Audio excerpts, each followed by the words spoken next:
Hey Grace, how are you doing? It's been a long time since we last spoke. I was just wondering if you were well. Dave? Yeah, it really has been a long time. I'm fine. I'm doing much better without you. So what do you want? You've got a lot of nerve talking to me after everything you did. It's already been months since you left, and you suddenly want to have a chat? Just to let you know, I'm not interested in catching up or making up with you. I just want to know how you've been recently, that's all. You don't have to be so defensive. You must be feeling lonely living by yourself in that house without me, right? You can't have completely forgotten about me already. Lonely? That's a great joke. I stopped feeling lonely 3 seconds after you walked out the door. Honestly, I felt more angry and sad, but it's already been months. I'm not sad about you anymore. I'm disappointed and still angry enough to not want to have anything to do with you, but otherwise, I'm doing really well. I'm grateful to our lawyers that our divorce went so smoothly and that it was all over so quickly. Thanks to that, I didn't have to meet you in court as often as I expected. Alright, I'm kind of shocked. I thought that you would still feel something for me. I mean, it's only been 6 months, you know? You can't have gotten over me that quickly, can you? I kind of feel like we've really grown apart. I feel like there's a massive distance between us now. We used to be husband and wife, and we were in love, and we lived together and ate dinner together. But look at us now, we're so far apart. Huh? What's your point, Dave? I told you that I'm not interested in talking to you. That includes getting nostalgic about how things used to be. And what do you expect? I don't know where you're living right now, but of course we're far apart, physically and emotionally. We are divorced, and we're never going to see each other ever again. We're complete strangers now. You're no different to any stranger I pass on the street. The difference between you and a stranger is that I would rather have a conversation with any random person rather than speak with you. Grace, don't be so cold. You don't have to be so harsh towards me. I used to be your husband. The key words are used to be. That was until you won the lottery and suddenly started acting like you were better than me. Yeah, it was a lot of money, but I don't understand how you could have changed so much in just a matter of hours. You threw me away on the day you won that lottery, and you're telling me that I'm being cold? I don't have anything to say, and I have no intention of being kind to an idiot like you.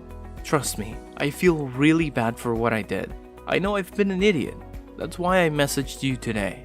I did something terrible, but I wish you could just talk to me. I'm really sorry. I hurt your feelings. I thought about what I did since then, and I've reflected on my actions. I regret ever doing something so stupid and impulsive, and I should have been more rational. We were talking about the winnings and shouldn't have reacted like that. No, I should have listened to what you said more carefully. You were being so reasonable about what to do with the money, and I wrecked our marriage because I was so selfish. I regret all of that and more. The fact that you're seeing that now means you're in this situation I predicted you'd end up in all those months ago, right? I hate to rub it in, but I told you so. I can't believe it took you so long to realize how wrong you were.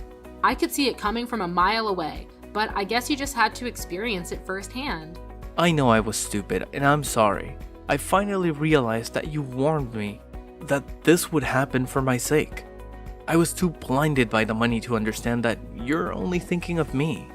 I wish I could go back in time and change everything, but I can't. I was so stupid, and I regret it all. Yeah, you are so stupid and horrible too. I get that winning $3 million was a big deal. It's a lot of money, and it's not every day that such a large amount of money comes into hand. I think anyone would panic and get big ideas about how they want to spend their newfound fortune. I was pretty shocked too, and I won't lie. I thought about all the amazing things we could buy too. But the way you reacted was abnormal. Once you knew you had the winning ticket, nothing else mattered to you. You only cared about yourself and the money. I wasn't thinking straight. It was like in a dream state, and I couldn't help myself. All I suggested was that we should be sensible with how we spend the money and save as much of it as possible for our future together. And keep some money aside in case we had children. I wasn't planning on taking anything from you, and I made no mention of spending it all by myself, but you just started raving, shouting at me that it was your money and that I wasn't allowed to touch a single cent, that it was for you to use the way you wanted to spend it. I never intended to take anything from you, But that's what you assumed, and suddenly, poof, like magic, you were gone, along with the money. You didn't even answer my messages until you sent me the divorce papers. And then you only replied that you would give me alimony if I signed the papers. We had been together for 3 years, but all that went down the drain when you got that money and turned into a completely different man. For weeks, I wondered what those 3 years were, as if they meant nothing to you. After I stopped being sad, I realized that I had already wasted 3 years and that I shouldn't waste any more time trying to make sense of what you did. I know. I was completely at fault. But it was $3 million. Neither of us had even had a tenth of that amount in our banks at one time. You can imagine why I went so crazy, can't you? Yeah, it's a lot of money, but that doesn't excuse your behavior. You ranted at me that my parents might come and beg you for money because they're so poor and that you couldn't trust anyone anymore. You were insulting me and my family with every word you said. Because you had all this money, you had this ridiculous idea that you were better than all of us.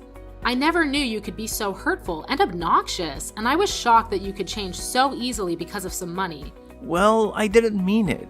You know that, don't you? I regret everything I didn't say after that. I wish I could take it all back. Really? It sounded like you meant it at the time. Don't try and run away from what you did. It's way too late for you to start begging me for forgiveness. I couldn't care any less about how guilty you feel. Your feeling bad isn't going to change anything. Anyway, what do you want? Let's get this over with. What are you talking about? There's a reason why you messaged me today, isn't there? I know you didn't just message me so that you could apologize. No, I really was worried about you. I wanted to show you that I changed and felt bad about what I did. I guess I also wanted to find out what you did with the money I gave you when we divorced. I was just curious about how you spent it. That's all. Money? That's what you're interested in. You're talking about the lump sum of money you gave me, right? You chose to give me that money instead of sending me regular payments of alimony because you didn't want to risk having to send me alimony payments for the rest of your life, if I remember correctly. Yeah, that money. I gave you $200,000, didn't I? Yeah, you did. What about it? What did you do with it? It's my money, so what does it matter what I did with it? I don't think it's any of your business how I spent it. It's not like you set any conditions for how I spend it when the amount was decided in court. Yeah, but it was my money to begin with, and I think I have a right to know what you've done with it, and decide what you do with it regardless of what was decided in court. And if you have any left, I was wondering if you could return it. Since you're so smart when it comes to money, I was hoping there's a lot left. No way! You can't seriously be asking for it back. It may have been yours when you had it, but it became mine when you paid it to me as compensation. Do you understand the meaning of the word compensate? You're the one that suddenly asked for a divorce, so I was owed alimony. But you didn't want to pay that, and I didn't want to keep on having to meet you in court, so I settled for that money you gave me. I don't have any obligation to return that money to you. That money was owed me, and it's mine. Yeah, it was compensation, but I only gave you a lot of money because I had a lot of money of my own at the time. But I'm having trouble right now, and I need some money. It would be great if you could give it back. To be honest, it's my money, so I shouldn't even have to ask you. What do you mean by trouble? I got married after we divorced. Oh, so the rumors I heard were true. Congratulations, I heard that you married someone. So how did that turn out for you? She ran away with all my money. I never should have married her. What? All of it? Yeah, can you believe it? It was $3 million, so I thought that I didn't have to worry about any of that for the rest of my life. And I thought I could live like a celebrity. So I resigned from my job and had a house built for me and my new wife. We filled it with designer furniture and everything. We even had a bowl put in. We were living the perfect life together until one day she suddenly asked for a divorce. After the divorce was finalized, I realized that all my money had been transferred to her bank account, and she was gone. We were divorced. My account was empty, and she had disappeared. She even told her lawyers that I've been cheating on her, even though I've never done anything like that. I'd already lost $1 million in compensation during the divorce for an affair I never had, and she took the rest of what was in my account without me even realizing it. I don't know where she is, but the last I heard, she was living in a penthouse apartment abroad. You said you never cheated on her, but she managed to win the court case. That must have meant that she had enough evidence to argue for compensation. You can try to act a victim all you like, but in the end, it was your own fault. Your own irresponsible actions brought all this upon you. Yeah, fine. She got pictures of me with another woman, but how is this fair that she gets my $1 million in the divorce? It's my money. So you did cheat on her after all. You're a pathetic excuse for a husband. Yeah, alright. Say all you like. Anyway, that's not my point. I've explained why I need the money. Can you give me back the money I gave you? I need it right now. My ex-wife got the house in the divorce too, so I don't have anywhere to live. She's not even using it. She's abroad, but the woman bought it out for sale. I was kicked out of my own house so that she could sell it and take more money from me. Grace, you're still living at the same place we lived in when we were married, right? Can we live together again? Excuse me? Are you asking if you can move in with me? Let's just forget about everything that happened in the past and live together. I want us to start over. I'll be a better husband this time. Even if we don't have $3 million, I know we can be happy together. I still love you. We can work through this together. I swear, I'll make you happy this time. No way! You must be out of your mind. It's disgusting how you think that you can slither your way back into my life again. We are over, and we are never getting back together. Ever! The divorce was finalized, and I'm free of you. I don't have anything else to say to you. Plus, I've already moved out of that house and sold it. I'm living somewhere else. What? You moved out? Where are you living now? Are you still close by? I'm not giving you the details of where, but I'll tell you a little about it. Thanks to the compensation I got from you, I was able to buy some pretty reasonable shares. I had to be patient, but it went really well. I managed to earn a profit from it. You bought shares? I never knew that you knew how to do that kind of stuff. Why didn't you tell me when I had $3 million? We could have made an even bigger fortune. Don't be stupid, Dave. It was beginner's luck. And of course, I didn't put the entire $20,000 you gave me into buying shares. I invested a reasonable amount and got lucky. Once I made a decent profit, I backed out and put all the money I made into a savings account. Right now, I'm working full-time and using the money I saved up to live a little more luxuriously. I buy organic and I spend money on the things I love and enjoy, but I still have money saved for a rainy day. Thanks to that, I was able to get a penthouse apartment in a really lovely area. It's not filled with designer furniture, so it might not be as fancy as the place you had, but it's home. I realized early on that it was dangerous to impulse buy when you have so much money at your fingertips, so I try to only buy what I need or really want. I'm doing really well at work too, so everything is going perfectly, smooth sailing. I was being serious when I said I was doing better without you. Honestly, I'm grateful that you won that lottery, and I'm glad you told me you wanted a divorce when you did. If you hadn't, I would have been stuck with you. You're living in a penthouse apartment too? You're kidding. I never imagined that you would end up being so successful. It's only been 6 months since we divorced. But that's my money you're standing on. You and my other exes, you're both living in luxury thanks to me. It's money we were owed. I didn't know what to say about that money she took from your account, except maybe that it was just karma coming around to bite you in the ass. By the way, how much money do you have saved right now? About $200? You can't be serious. You're turning 36 this year, aren't you? You don't have a place to live, you're unemployed, and you only have $200 saved? I would sympathize, but I know that it's all your own fault. What are you planning to do from now on? I was just kicked out of my own house last week. I haven't been able to find a job yet. I thought that I could sell the house, but my other ex got it in the divorce, so I don't have anything worth selling. I already failed one job interview, and I didn't know what else to do, so I decided to message you hoping that you could help me. What about your parents? Why don't you ask them to let you stay with them while you find a place of your own and a job? Some idiots in my parents' neighborhood found out that I won $3 million and started harassing my parents. Most of it was really childish, you know? Throwing toilet paper around, but they were getting death threats in the mail and stuff too. Some magazines are asking for interviews non-stop.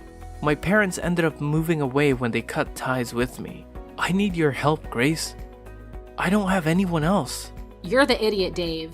That's the main reason why I warned you about bragging about your win to everyone. Just because you won $3 million doesn't make you better than everyone else. I told you that you shouldn't get carried away, didn't I? But you didn't listen, and you lost a lot of friends and made a lot of enemies in the process. I know. I regret a lot of what I did. I regret not listening to you the most, because none of this would have happened if I just did as you said. That's why I want to get back together again. I need you to keep me in check. Sorry, Dave, but I'm not interested in being your babysitter. We're never getting back together. There's not even a 1% chance of it happening.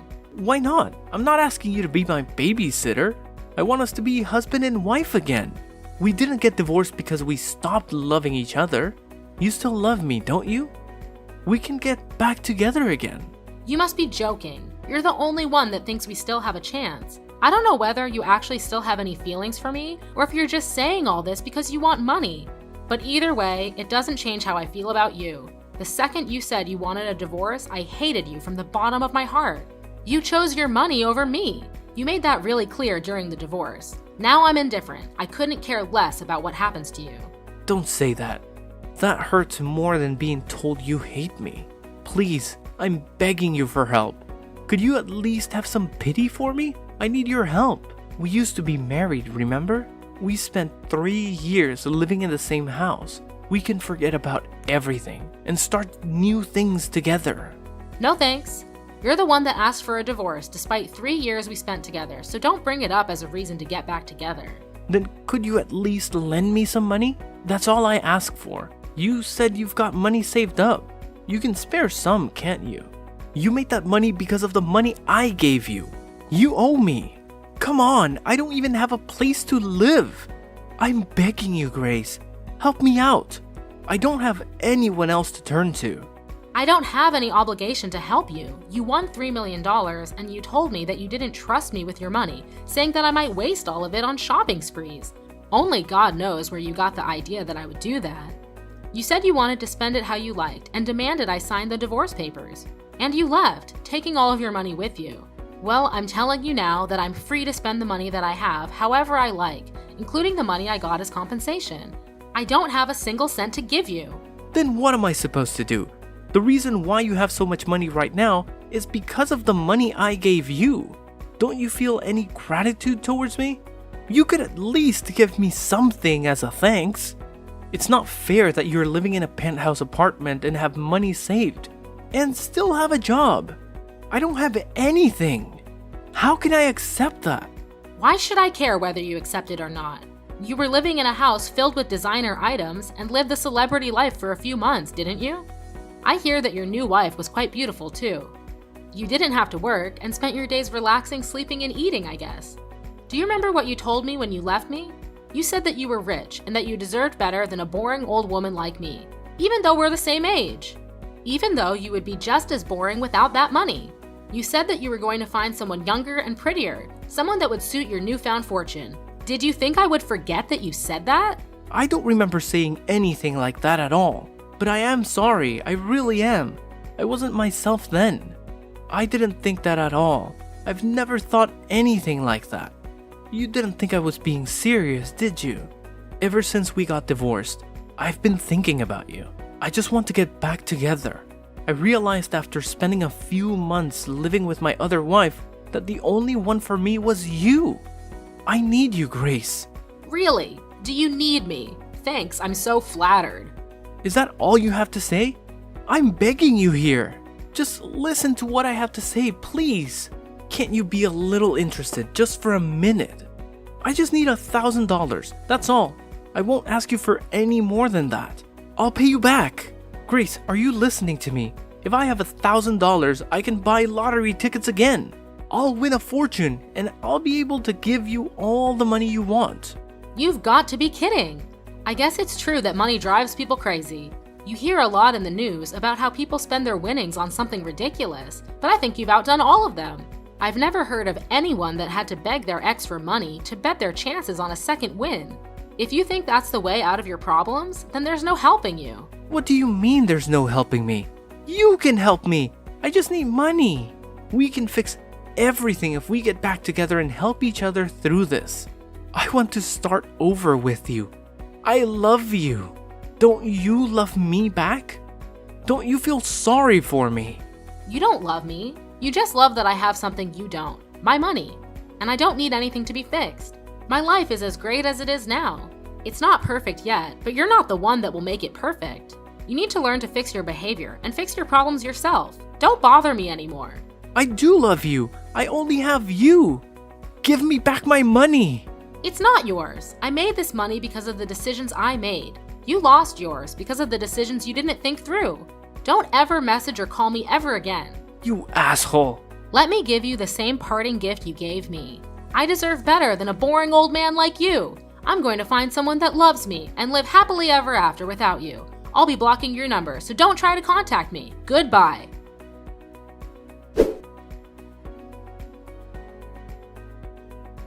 After that, I blocked Dave's number and blocked him on all the social networking they were connected on. Later on, I was able to forget about Dave pretty easily and was enjoying my peaceful life without him. I was living my ideal life, focusing on my career and coming home to the apartment I had taken care to furnish with the things I loved. Dave, however, had used up what remained of his savings and still couldn't pass an interview because of his obvious lack of work ethic. He didn't change his attitude and blamed the interviewers for not passing him as a result.